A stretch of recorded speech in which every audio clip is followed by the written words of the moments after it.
तुम्हा सर्वांचं delish food चॅनलवर स्वागत आहे। गरमी खूप वाढत आहे आणि अशा वेळेस घरातील लहानांपासून थोरांपर्यंत काही ना काही थंडगार पेय प्यावंसं वाटतं। तर आज मी तुम्हाला न वाफवता कच्च्या कैरीचं पन्ह कसं करतात ते शिकवणार आहे। तर यासाठी मी ही तोतापुरी कैरी किंवा बदामी कैरी किंवा जी कोणती असेल ती घेतली।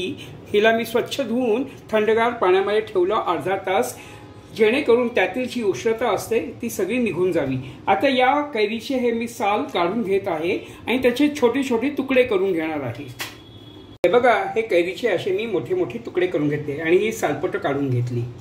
ही कैरी अशी ही वापरण्याचं कारण आहे की हिचा जो आंबटपणा असतो तो थोडा कमी असतो, त्यामुळे आपल्याला साखरेचं प्रमाण थोडं कमी घेता येतं। आता मी ह्याच्यात 4 चमचे साखर घालत आहे।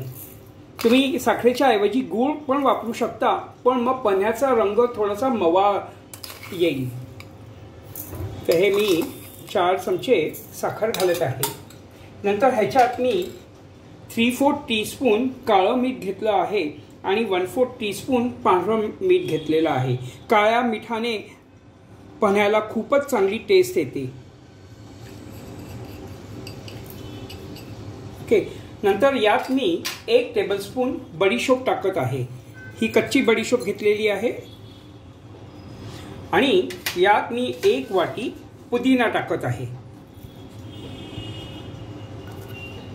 आता मी ह्याची एक चांगली बारीक अशी पेस्ट करून घेणार आहे। यात मी पाणी टाकणार नाहीये, कारण की कैरीमध्ये ऑलरेडी पाणी असतं आणि भरपूर फायबर असतं, त्याच्यामुळे आपल्या पोटाची जी स्वास्थ्य असतं ते खूप मेंटेन। तर हे बघा, हे किती छान फाईन प्युरी झाली आहे आणि किती छान हिरवगार कलर आलाय। आता हे सगळं मी या मोठ्या जारमध्ये टाकत आहे। आता ह्याच्यात मी हे थंडगार 1 ग्लास थंडगार पाणी टाकत आहे।